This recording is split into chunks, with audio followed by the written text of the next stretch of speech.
As you may have gathered if you're at all regular to this channel, I'm fairly fond of real-time strategy games. I started this channel making Command & Conquer Rivals content after all. Last week I published a video on the game Iron Marines and how much fun I'd had with it. In response to that video, Ironhide Studios, the studio that made it, contacted me with a code to download their latest game, Kingdom Rush Vengeance. Now my captain's code states that I will always mention if I'm being sponsored or given a review copy, so to speak, but that same code also means that I will still give an unbiased and honest opinion regardless. Anyway, with that out of the way, let's take a look at the game and see how it stands up.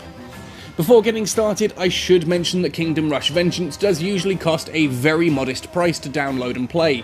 It's about £5 at time of recording. Now the Kingdom Rush series is probably one of the most famous tower defense series out there. Gameplay revolves around wave after wave of enemies advancing from one side of the map to the other, with your objective being to stop them crossing the finishing line by building various different towers. Vengeance takes a spin on the series by putting you in the bad guy's shoes, in this case a sorcerer called Veznan. Pausing for a moment, I should probably point out that I've not yet played the other Kingdom Rush games, so any references or recurring characters are gonna be lost on me. Anyways, Veznan has returned to find his evil tower lair converted into a theme park. He swiftly retakes it, reconnects with his old buddies and minions, somehow, and then goes on a warpath across the kingdom with you as his general. Much like Iron Marines, Vengeance has an awesome hand-drawn art style to it. The various different enemies you encounter all have their own unique, crazy caricature designs, and the minions you'll be sending into battle are equally as characterful and humorous. Now there are several different heroes you can have to lead your force, and the basic game comes with 3. Varuk, an escaped orc gladiator replete with "Are you not entertained?" voice lines, Azra, a mystical shadow assassin armed with a crossbow and poison, and Olok, a demon that attacks with fire magic who is waiting to enact his own diabolical plan. Now the voiceovers are reminiscent of Warcraft 3 with that pop culture referential humour that extends into various events in the background of the game.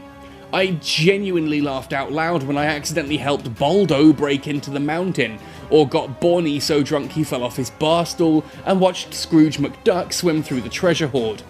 These kinds of little Easter eggs were all over the place in Iron Marines, and I loved scouring the levels for them here every bit as much as I did then too. Voiceovers and referential humour are all very well and good, Benzie, but what about the gameplay? If we were being asked to pay for the game, is it any good? Well, yes. Now it is a tower defense game, so obviously it's most enjoyable if that's your thing, but there is a definite depth here. Building towers costs gold, as does upgrading them, and you only earn gold by killing enemies as they march across the map to their doom. So, do you build multiple towers, or upgrade the ones that you have? Which towers do you build? Where do you place them? Once they've reached a certain upgrade level and the bonuses are available, which bonuses do you purchase for them?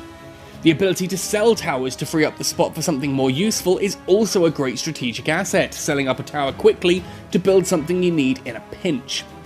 You see, there's a lot going on here, and it's great fun figuring out good combos and what works best where. I played the game on standard difficulty, and you can change at any time, and I found this to give me a solid challenge without being too overbearing. The game ramps up the difficulty nicely, gradually introducing new enemy types and abilities. There's also added replay value to each stage by offering special challenge modes too, and a whopping list of achievements to unlock. Between stages you can level up your heroes and unlock new abilities for them, and you can invest points into one of 4 overarching talent trees that mix up how you play the game. Now, some games go too deep with their talent trees, creating a bewildering mess of possibilities. Other games fall into the hole where one tree or path is just, inherently better. Gloriously, these trees fall nicely into a midpoint on both counts. There's variety without being overbearing, and you really can adapt your playstyle quite nicely. There's a shop too, where you can spend the gems you earn in-game to buy single-use power-ups and abilities like explosive bombs, freeze traps, or powerful minions. These can help you out in a pinch. They were great fun to use, but I never really felt like I needed them. That said, I can imagine the higher difficulty settings may call for them a bit more though.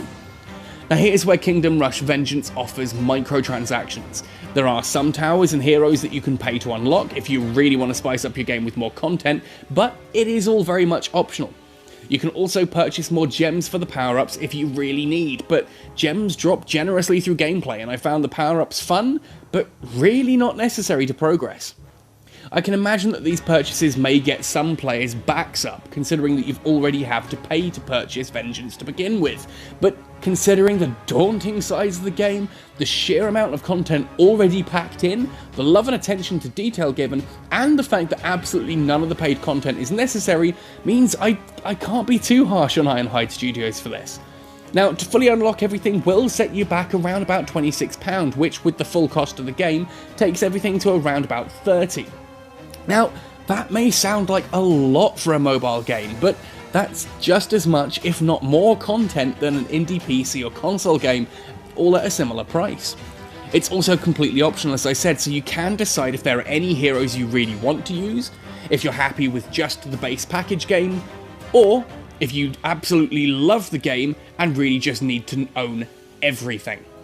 Now, whatever the case, the main campaign alone is enormous, with literally weeks of gameplay on offer for that very modest entry price.